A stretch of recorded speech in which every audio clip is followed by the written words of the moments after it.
Death from disease, from illness, from being abused.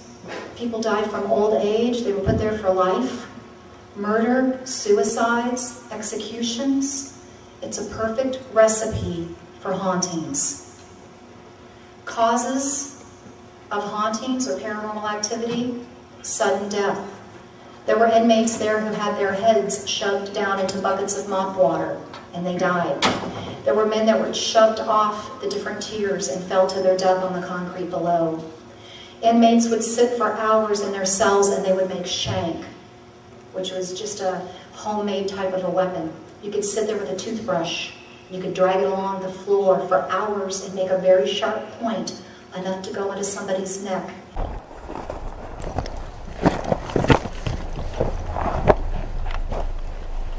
Whoa! Hey, this wasn't here before. Our heads up because there's big ass holes and shit. You got your line.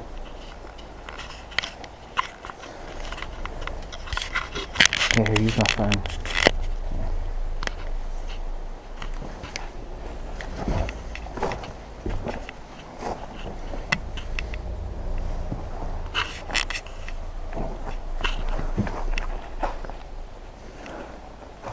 Bro, come in here. Do what? Come in here and check it out. Yeah, bro, there's just a big hole in this room.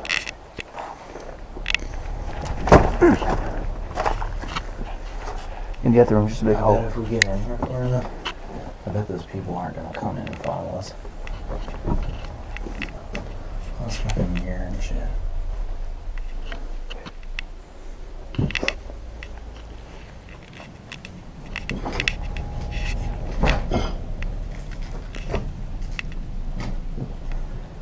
Oh, that's not shadow. Oh my god. See, I don't see any cameras. No, I'm talking about the other building with that big lobby in it. Oh. Those are where the cameras was.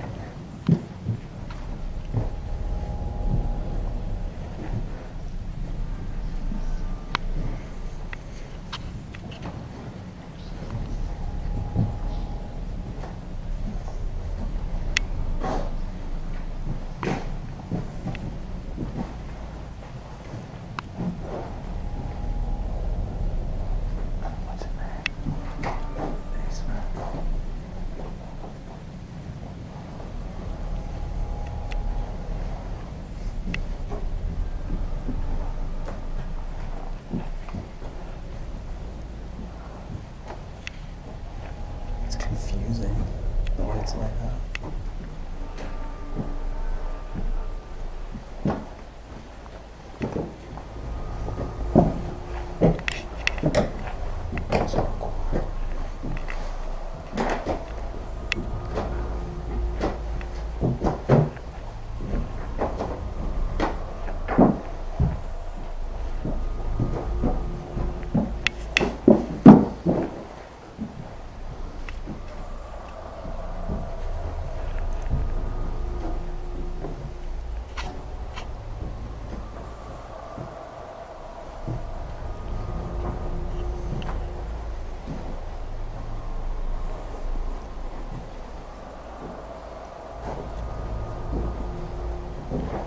Tommy and Sarah's been in here. That was me. I hear them outside. Trying to let them see the light.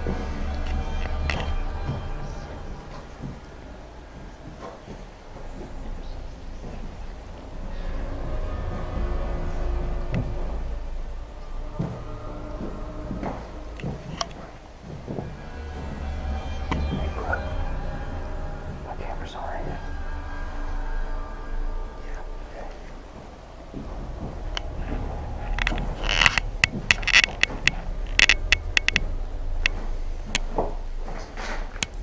Dude, this shit just keeps. Look at this.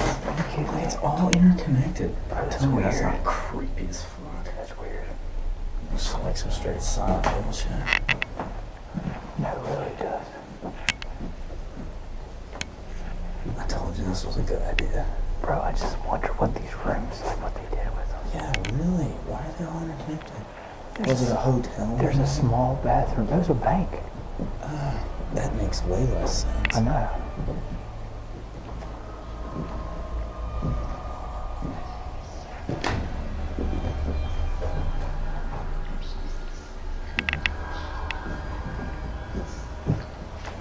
Now we gotta turn on the lights.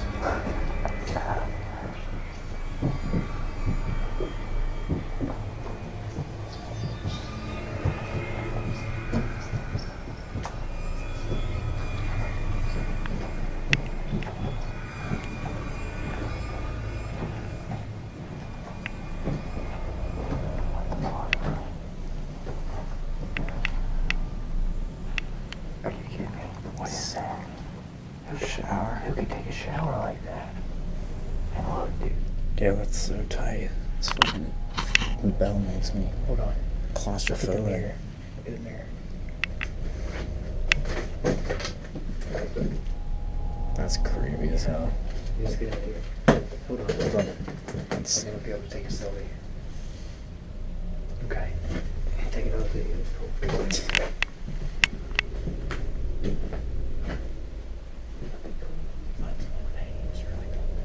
yeah. That would be dope. They're already gone, I'm sure.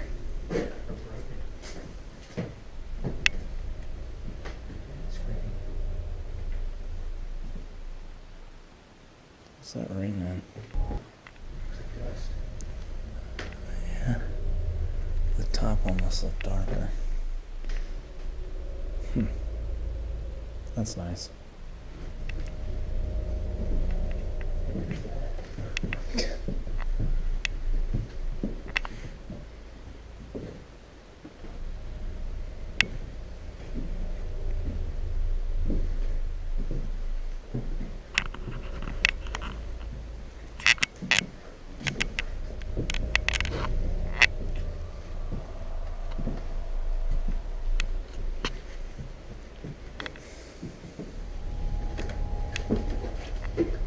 Fucking rats.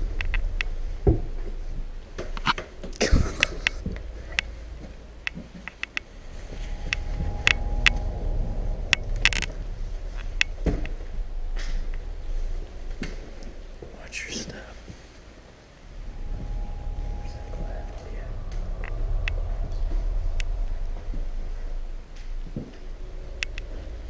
This doesn't feel real stable.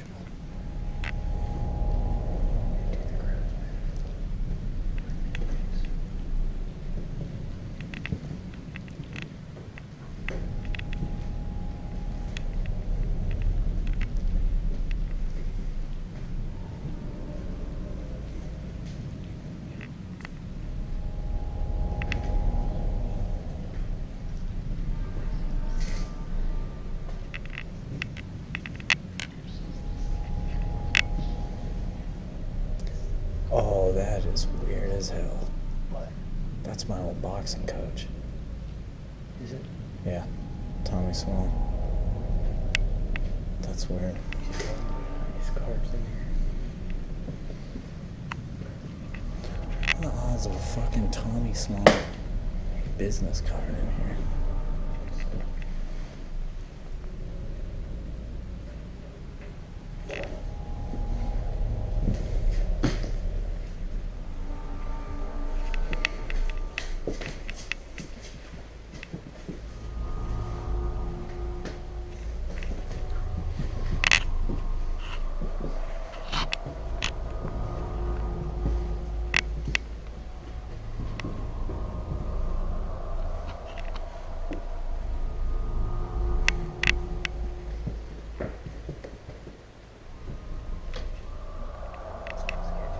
Yeah.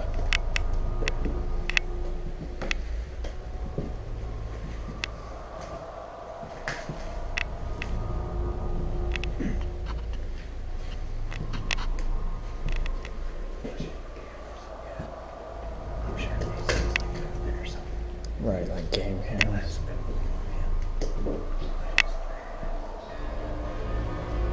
Bro, are those ashes? No. Kincaid. No, they're not ashes. Sounds Dirt. Weird.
serial killer, very famous, whose mother ended up doing time at the West Virginia pen. Charles Manson. Now, a lot of people in some of these television shows will tell you Charles Manson was an inmate. He was not an inmate. What was even worse, his mother was an inmate there. Now, she didn't exactly give the best atmosphere for Charles to be raised in. I had read one account where she actually sold Charles when he was a baby for a pitcher of beer. Okay, her grandparents and her mother had several partners. All the children had different parents, different fathers, so he really didn't have the best life. If you were an inmate, a female inmate at the prison, guess what? You had to cook and you had to clean. You couldn't just be an inmate. You had jobs to do, just like a housewife. Legend says that Charles Manson's mother, her job was to clean up under the hanging scaffold after a hanging took place. Can you imagine? Horrific. Now there is a famous inmate who ended up doing a lot of good. His name was Mr. Earl Dunning. He was the founder of the Prisoners Relief Society after he got out of the penitentiary. See, he was a West Virginia businessman. He was from Huntington, and he ended up getting framed for a murder. They sentenced him into the penitentiary at Moundsville, and the warden even greeted him at the front door. Today, as you can see on the picture off to the left, the trap door is still there.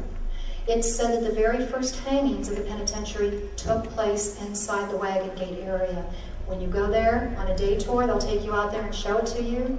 For a while, they had a little body that would drop out of those trap doors. It was very dramatic, especially when the school children were there coming in for their field trip, and they would pull the lever, boom, and down came a body. Everybody woke up. But it has been a very active area for ghosts and for spirits.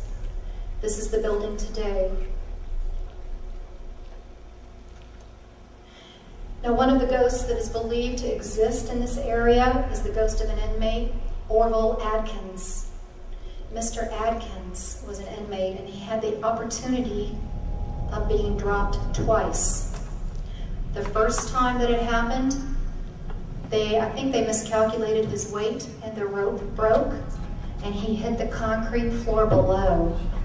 No compassion here. They picked him up, put him on a stretcher, took him back up the steps, and hung him again. Frank Heyer, another inmate, had worse luck. In 1931, he was hung, actually decapitated him. They misjudged his weight. The doctor's report said he had a rather spongy neck, and when they dropped him, it decapitated him. That was the last time that the public would be invited. Didn't look good on the penitentiary to have something like that happen, because you could come there. There were people in the neighborhood that could actually see these hangings take place because they would climb up on the bleachers and look over the walls, and they could see these inmates being hung. It was big entertainment. Now, there is a prison cemetery, and I'll talk more about that in a minute, but I do have a photograph here of Frank Heyer, the one that was decapitated. He was from Pocahontas County. He was sent there for murder, and he was executed June 19th of 1931. Another interesting individual is Hugh Bragg. Now, you really don't hear too much about Hugh Bragg. He's not one of the popular inmates. I found his story interesting because, as you can see from this photograph, the lower portion of his legs are missing. He evaded police capture. I'm not sure how he did that. Now, he was famous for writing bad checks in Webster County.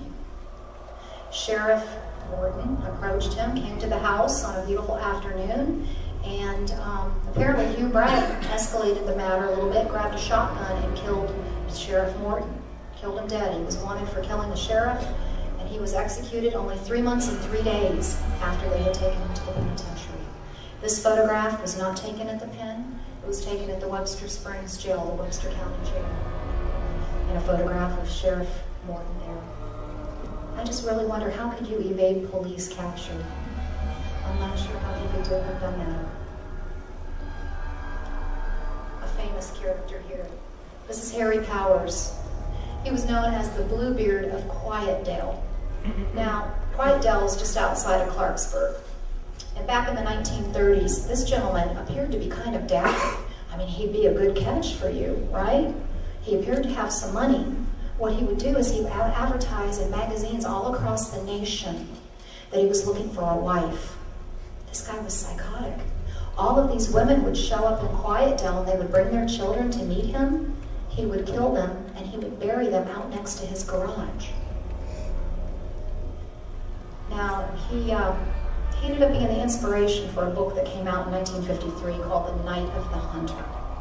And then there was a 1955 film that came out with the same name. So there you have a little bit about Harry Powers, the Bluebeard of Quietdale. Speaking of electrocutions, this is Old Sparky. It was built by Paul Glenn, who just happened to be an inmate of the pen. I don't think he had very many friends after this. They removed him from the general population. This chair is a beautiful piece of furniture if you can get past the fact that people actually died in it. 9 electrocutions, the last one being in 1959. If you were executed or if you died in prison and nobody claimed your body, what are they going to do with your body? They had their very own prison cemetery about 4 miles away from the pen. The interesting thing is you have to walk through a little river to get over to it. And if the water's up, it can be pretty cold too. Now the cemetery is about the size of a football field and there are several hundred men that are buried there. They don't have headstones. They have license plates. You know why? They made license plates at the penitentiary. You'll notice on this one photograph that there is no name on that. I'm sure that there's a story behind that. Can't find anybody that will talk about it though. There were multiple riots that took place in the penitentiary. And again, we could talk for hours about some of this history. 1973, 40 convicts held 5 guards hostage. The more bloody of the riots was the 1986 New Year's Day riot that took place. Now the prisoners had been planning that because they knew there would be a lot of call-offs on New Year's Day. Everybody would be celebrating the night before. It started in the dining room at dinner time and it escalated. Now these prisoners wanted demands met. They were living in filthy conditions. There were rats everywhere. Raw sewage was coming in and flowing throughout some of the cells. The food was terrible. It had maggots and worms in it. So there really was a lot of requests that needed to be met. For 53 hours, 16 prison staff were held as hostages. The Shadow Man. Now he's been seen in different locations. What is a Shadow Man? Nobody really knows. Nobody really knows. There's not much definition to them. You can tell that it's a man, or you can tell that it's a child when you see it. Typically, you see it out of the corner of your eyes. It's very rare to see a shadow man directly head on. You see it out of the corner of your eyes, and then you turn and you look, and there's nobody there. It's very common. The boiler room. This is one of my favorite places. You guys didn't like that because you've been to the prison. Not comfortable there? You heard somebody call your name? The boiler room is an interesting area. It's directly underneath the administration building, and it housed the boilers for the prison. Inside the boiler room, it's a maze of rooms. Now, there was an inmate by the name of R.D. Wall. R.D. was a snitch. He was the warden's snitch, which meant that he would run to the warden every single time he knew a little tidbit of information that would be beneficial. So the warden pulled him out of the general population for his own good and put him into the boiler room to manage the boilers. Well, that's all good and well because you're out of the general population. Nobody can hurt you, right? Think again. Some guards were paid off and several inmates came down and caught R.D. Wall on the toilet right here, chased him around throughout the maze of those rooms and ended up basically butchering him to death with homemade knives. Now, if you've ever watched any of the paranormal television shows, they say that R.D. Wall was decapitated. He was not. He was cut to ribbons, but he was not decapitated. if you go downstairs and turn off all of your lights and stand there in the darkness, I guarantee you'll know that you're not alone. Was exiting his cell 2 doors down. Rusty had made a homemade knife, a shank, ran over and stabbed Red Snyder 37 times. And they said that the blood ran like a river there in the area right out in front of his cell. This is his cell. You can step in there today, and you'll know that you're in Red Snyder's cell because of the writing on the wall. Aryan Brotherhood. Okay. This is a cell where when people step in, they get a headache. They get nauseated. They feel as if they can't take a deep breath of air. He was a member of the Avenger biker gang. You know, just a big, badass guy. Didn't have a lot of friends. Somebody jumped him and had an ice pick type of a tool, shoved it right into his eye socket, and he hemorrhaged and he died several days later. His cell is a very active area. Now, how do you know that you're in Danny Lehman's cell? Well, if you step in there, you're going to see this. He must have liked the Rolling Stones, because that's one of the symbols for the Rolling Stones.